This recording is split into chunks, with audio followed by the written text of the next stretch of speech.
스바냐서의 주제는 여호와의 날에 임할 여호와의 심판과 구원입니다. 우리가 나홈서를 통해서 아수를 향한 특별히 니느웨를 향한 하나님의 엄중한 심판에 대해서 얘기했다면 이 스바냐서도 분위기가 그렇게 밝지는 않습니다. 하나님께서 이 처음에 보면은 하나님의 심판이 아주 어마어마하게 선포되는 것을 우리가 볼 수 있죠. 그래서 이 스바냐서도 하나님의 나라에 여호와의 나라에 임할 심판에 대해서 얘기하는데 아까도 이야기했듯이 여호와의 날에는 날이라는 그 단어 가운데는 크게 두 가지 의미가 있다는 것이죠. 하나님의 심판과 또한 더불어서 하나님의 구원이라는 의미가 있다는 것입니다. 그렇다면 이 스바냐는 언제 활동했는가? 우리가 이제 아까 나홈서는 우리 므낫세 아몬 시대를 배경으로 한다고 말씀을 드렸었죠. 그런데 이 스바냐서 같은 경우는 여기 보시면은 요시야 시대를 배경으로 하고 있습니다. 여러분들 표에 보시면은 밑에 잘 보이시죠? 그래서 요시야 시대에 이 스바냐가 활동했다라고 이야기하고 있습니다. 그래서 이 스바냐는 이제 어떤 사역자였는가? 그의 이름의 뜻을 먼저 보면은 여호와께서 감추셨다, 여호와께서 소중하게 하셨다라고 이렇게 이름의 뜻을 가지고 있습니다. 그래서 하나님께서 심판받는 가운데서도 하나님께서는 자기의 백성을 보호하시고 또 그들을 소중히 여기신다라는 의미로 우리가 이렇게 이해할 수 있을 것입니다. 우리 기록자를 볼 수 있는데 기록자는 역시 말씀의 성경의 제목과 같이 스바냐가 기록했다라고 얘기합니다. 그는 출신 자체가 왕족 출신이었다라고 얘기하죠. 그래서 히스기야의 4대 손이었다라고 이야기하고요. 그의 비슷한 시기에 활동했던 선지자는 예레미야 선지자가 함께 활동했던 것을 우리가 볼 수 있습니다. 그래서 예루살렘에서 그가 말씀을 선포했고 오랜 시간 동안 이렇게 활동한 걸로 우리가 보여주고 있습니다. 배경을 보면은 요시야 왕 초기에 사역을 이제 시작했는데 그래서 그 근거 말씀을 우리가 역대하에서 우리가 한번 살펴볼 수 있습니다.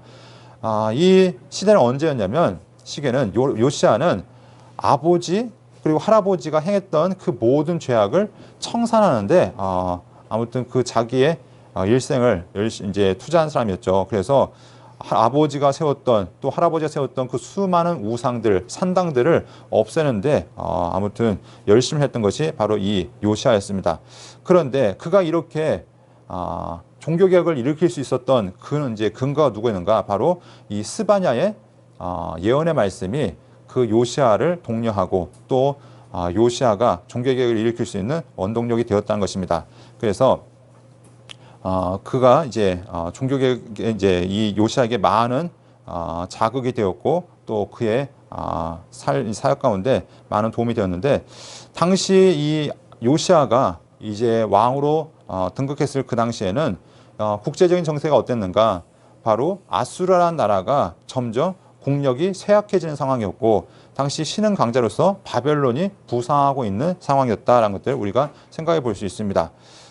요시야는 아수르가 세력이 약해진 틈을 타서 어떻게 하면 자기의 이제 영토를 이전 영토를 회복하기 위해서 열심히 노력합니다. 그래서 빼앗겼던 성읍들을 다시 한번 재건하고 국력을 회복하기 위해서 노력했던 왕이 이 요시야였는데 기록 연대는 언제 볼 수 있냐면 주전 636년경부터 623년경으로 이렇게 보여줄 수 있습니다. 자, 그래서 이때 스바냐가 이제 활동하면서 요시야에게 종교개혁의 원동력이 되어졌었고 아직 종교개혁이라는 말이 언급되어지지 않기 때문에 종교개혁 이전에 아마 이 스바냐가 활동했을 것을 보여주고 있고요. 이제 니느웨의 멸망 예언이 2장에서 등장하는 것을 봤을 때 그것도 아직 니느웨가 함락당하기 전에 활동했던 것을 우리가 살펴볼 수 있습니다. 또한 므낫세와 아몬의 죄악을 언급하는 걸 봤을 때 아직 그 종교개혁이 일어나지 않은 상황을 우리가 유추해 볼 수 있겠고요. 방금 말씀드렸던 것처럼 종교개혁에 대한 언급이 없기 때문에 이 요시야 초기 시대로 우리가 살펴볼 수 있습니다. 그래서 그 시기를 636년경에서 623년경으로 우리가 살펴볼 수 있다는 것입니다. 요시야가 두 번에 걸친 종교개혁을 합니다. 그래서 요시야 12년에 한 번 하고요. 요시야 18년에 2차에 걸쳐서 이렇게 종교개혁을 일으키게 되는데요. 자, 그래서 요시야의 종교개혁은 다른 왕들의 종교개혁과는 약간 다르죠. 다른 이들은 적당히 하고 이제 성경에 나오는 히스기야 같은 경우가 그나마 하나님 앞에서 열심히 종교개혁해서 절기를 회복해서 6월절 지켰던 모습들이 나오는데 이 요시야 같은 경우는 예, 정말로 성경으로 다시 돌아가는 모습들. 그래서 산당들을 다 제거하고 성전 중심으로 이 종교개혁을 일으켰던 것을 보게 됩니다. 그런데 609년에 그 바로 느고에서 죽임을 당하면서 이 모든 이제 노력들이 다시 물거품이 되어지는 이런 일들을 우리 함께 살펴볼 수 있습니다. 자, 요시아의 통치, 이게 보면은 여기 색깔 칠해진 곳이 이제 요시아가 다시 회복했던 그 지역인 것을 보게 됩니다. 우리 히스기야 왕을 언급하면서 히스기야 왕이 아수르에 의해서 46개의 성을 빼앗기고 예루살렘밖에 남지 않았었다라고 얘기했었는데, 이 요시아 때는 그래도 그 주변의 국가들을, 주변의 지역들을 많이 회복한 상황인 것을 보게 됩니다. 그렇기 때문에 우리가 어제 역사적 상황에서도 볼 수 있었듯이 이 요시아는 아수르가 회복된 것을 절대 바라지 않았다는 것이죠. 아수르가 다시 재건되어지면 자기는 반역자로서 자기 유다는 정말로 아주 위태한 상황에 처할 수밖에 없기 때문에 어떻게 보면 목숨을 걸고 이 애굽의 원정대를 막아야 되는 것, 이것이 요시아의 입장이었던 것을 우리가 한번 살펴볼 수 있었다는 것입니다. 자, 기록 목적을 보면은 크게 세 가지를 볼 수 있겠습니다. 하나님의 진노와 심판입니다. 아까는 우리 나홈서는 어디에 대한 심판이었냐면 니느웨에 대한 심판이었죠. 그 이유는 니느웨의 그 포악성, 그 죄악성, 그들의 교만, 그들의 음란함을 하나님께서 심판하시는 하나님의 심판 선언이었다면은, 이 스바냐서는 이제 심판의 대상이 바뀌어진 거죠. 어디냐면 유다를 향한 하나님의 심판이 선언되어지고 있습니다. 니느웨만 악했는가? 아니었다는 것이죠. 니느웨와 더불어서 이 유다도 어마어마한 죄 가운데 있었다는 것입니다. 그래서 하나님께서 유다의 죄에 대한 심판 경고와 그들이 회개하기를 요청하고 있는 것을 보게 됩니다. 이것이 바로 니느웨와 차이점이죠. 니느웨를 향해서는 심판을 선언하지만 회개에 대한 언급은 없습니다. 그런데 이 유다를 향해서는 하나님의 심판과 더불어서 하나님의 회개가 언급되어지고 있는 것을 보게 되죠. 그리고 두 번째, 하나님은 단순히 유다만 심판하신 것이 아니라 죄악을 범한 모든 열방도 함께 심판하실 것을 이야기하고 있습니다.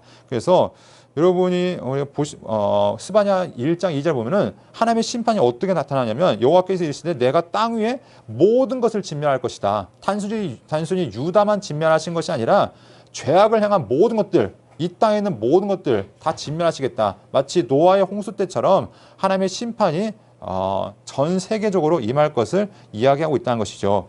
자, 계속해서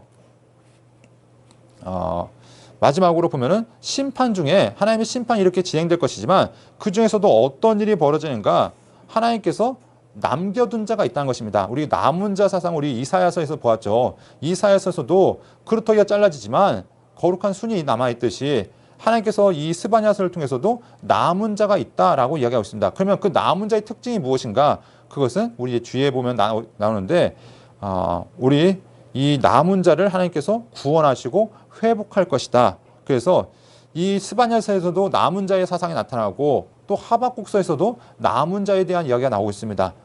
하박국서와 이야기하는 남은 자는 특별히 믿음으로 살아간 자가 남은 자라는 것들을 이야기하고 있죠. 그래서 의인들, 믿음으로 사는 자. 그런데 오늘 이 스바냐서가 말하는 남은 자가 누구인지 함께 한번 살펴볼 수 있었으면 좋겠습니다. 자, 그러면 우리 전체 보기를 함께 보면요, 우리 스바냐서도 3장으로 이루어졌습니다. 그러면 구성은 어떻게 되었는가? 크게 두 부분으로 나눠서 볼 수 있겠죠. 그래서 두 부분으로 나눠서 보는데, 먼저 1장부터 2장, 3장까지는 여호와의 날에 임할 그 심판과 회개가 촉구되어지고 있습니다. 하나님께서는 1년 처음 부분에 모든 것을 진멸하겠다. 유다뿐만 아니라 하나님의 모든 심판이 전 세계적으로 임할 것이다 라는 것들을 이렇게 얘기하면서 하나님께서 심판하실 것을 이야기한다면, 4절부터 18절까지는 구체적으로 어디에 대한 심판을 선언하시냐면 남유다와 예루살렘에 하나님의 심판이 임할 것을 이야기하고 있습니다. 이렇게 말씀하신 이유는 이미 북이스라엘은 멸망했기 때문에 북이스라엘을 언급할 이유조차 없죠. 그렇기 때문에 남유다와 예루살렘에 임할 심판에 대해서 말씀하시고, 그리고 2장 1절부터 2장 3절까지는 하나님의 심판이 선언되는 가운데 하나님의 위로와 회복이 또한 선포되어집니다. 여호와를 찾고 공의와 겸손을 구하라고, 그러면 하나님께 너희를 회복하실 것이라는 하나님의 회복 선언이 나타난 것을 보게 됩니다. 자, 뒤에 부분, 하나님의 여호와의 날에 임할 심판과 구원의 약속이 이제 2부로 이어지는데, 그때 이제 어떤 내용들이 있냐면, 먼저 2장 4절부터 2장 15절 보면은 열방들에 대한 하나님의 심판이 이루어질 것을 이야기하고 있습니다. 그래서 니느웨를 비롯해서 하나님께서 아수를 비롯해서 하나님의 심판이 어떻게 임할지를 이야기하고 있고요.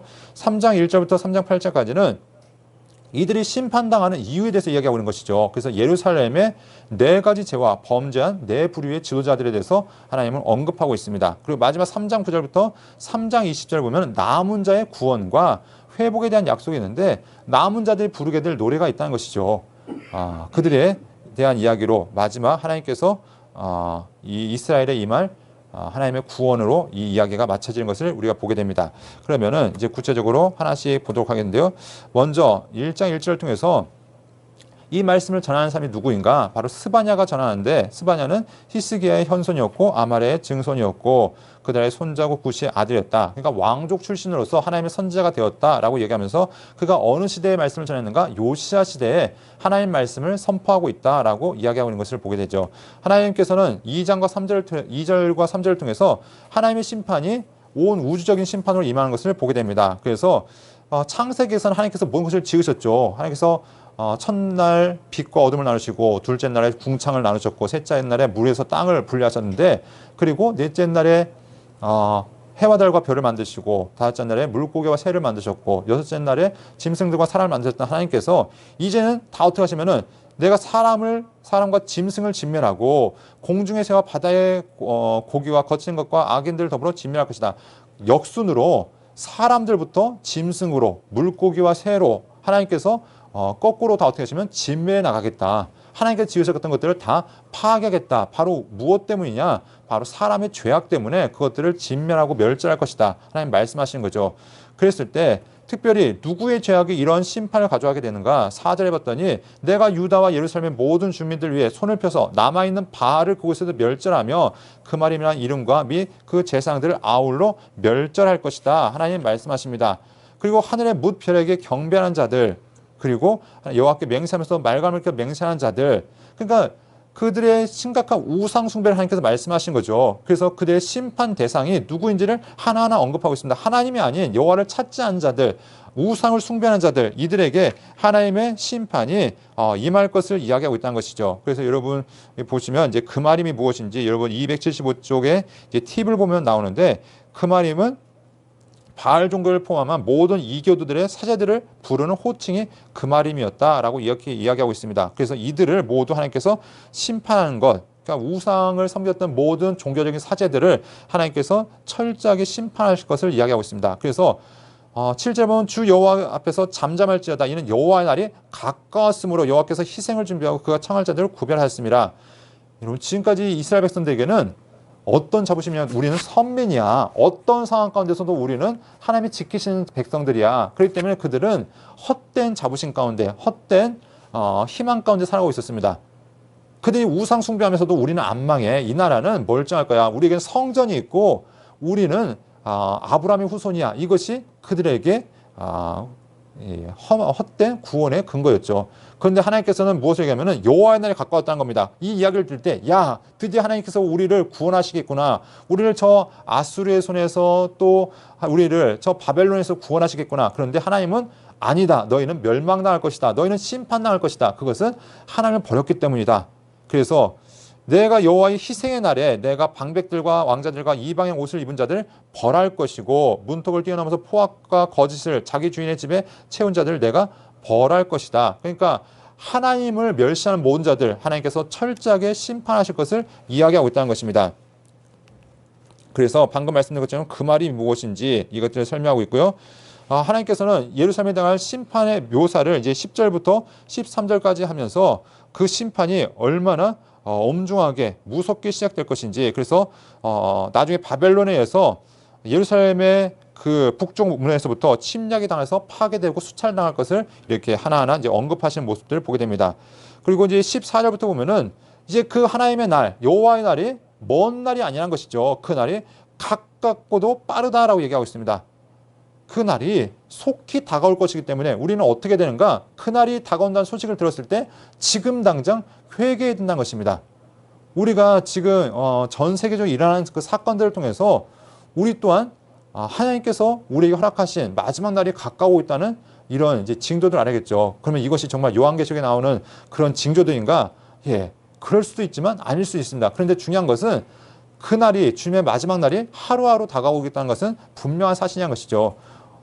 우리 믿음의 사람들은 이 날이 다가올 때 그날이 임하기 전에 우리가 우리의 삶을 돌이키는 것, 그래서 그날은 어떤 날인가? 분노의 날이고 환난과 고통의 날이고 황폐와 패망의 날이고 캄캄하고 어두운 날이고 구름과 흑암의 날이다.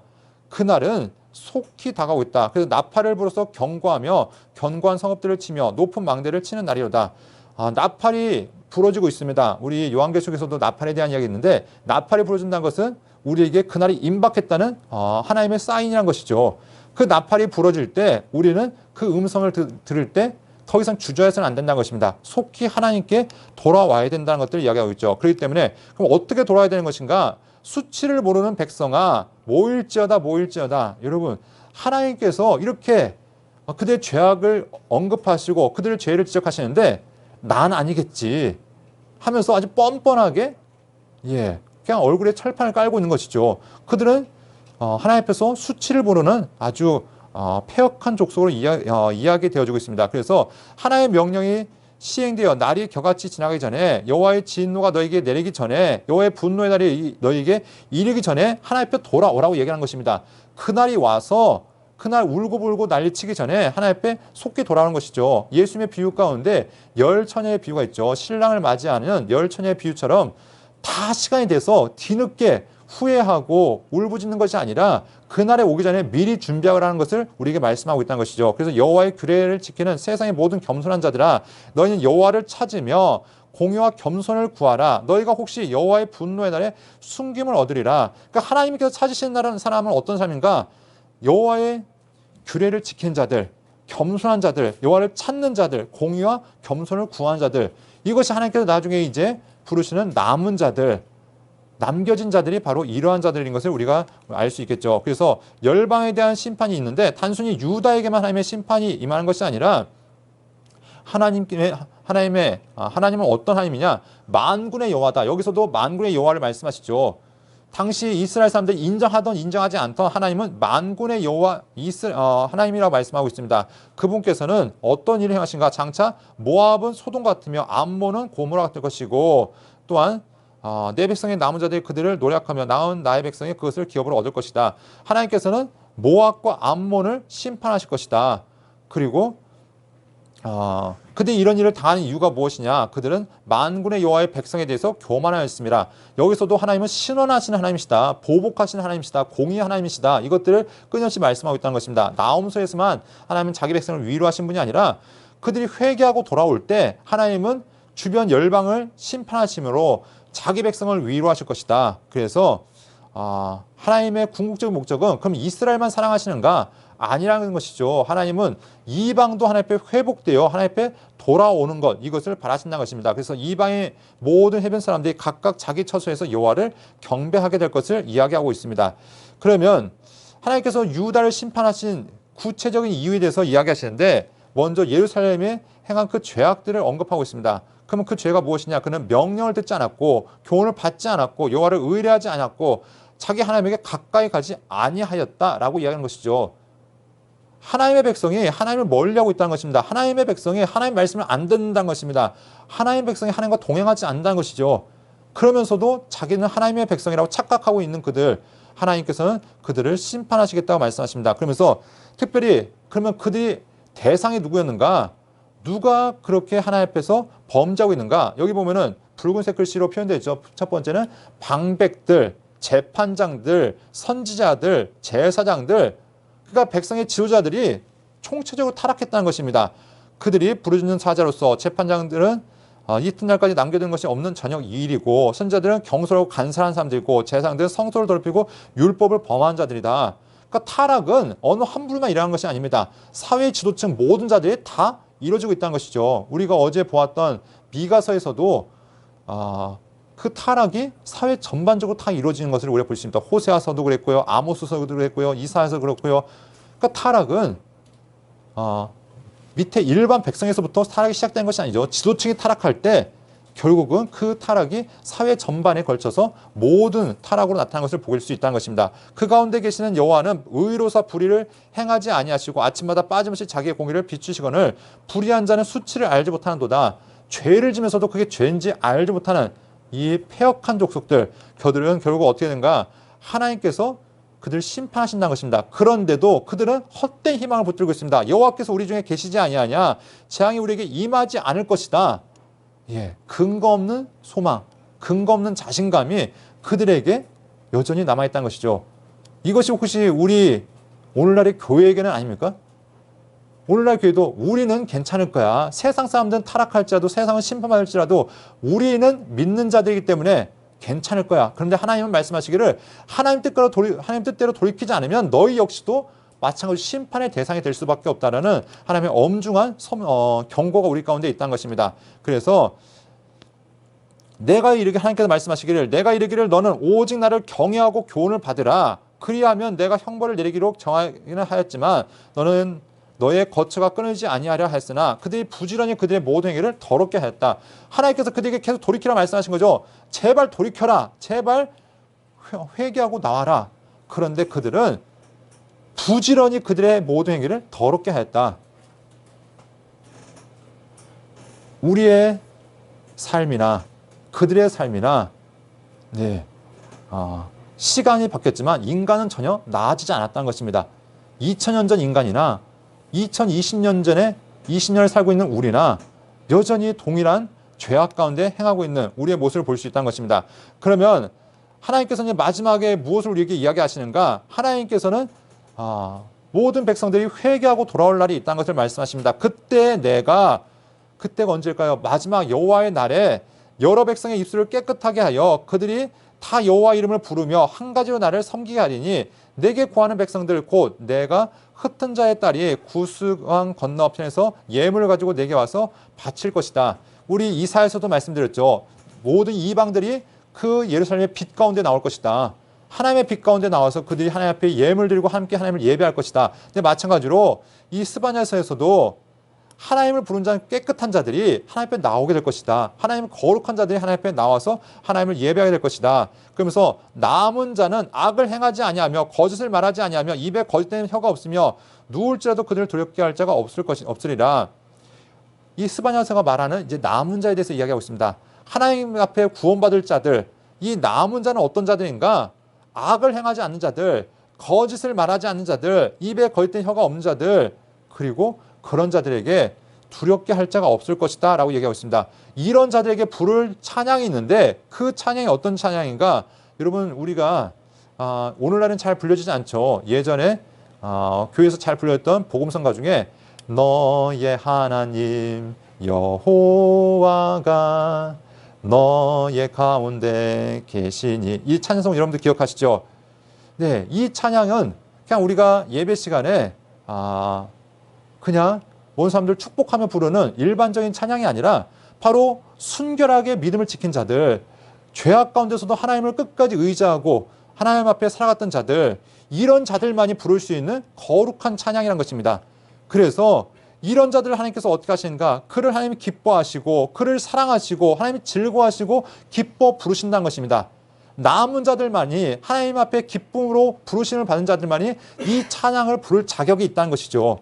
그래서 하나님께서는 이런 자들을 통해서 어떤 일을 행하실 것인가? 바로 남유다를 회복하실 것을 이야기하고 있다는 것이죠. 그래서 내가 그때 너희를 이끌고 그때 너희를 모을지라. 내가 너희 목전에서 너희의 사로잡힘을 돌이킬 때에 너희가 천하 만민 가운데서 명성과 칭찬을 얻게 하리라. 여호와의 말이리라 하면서 하나님께서는 심판 후에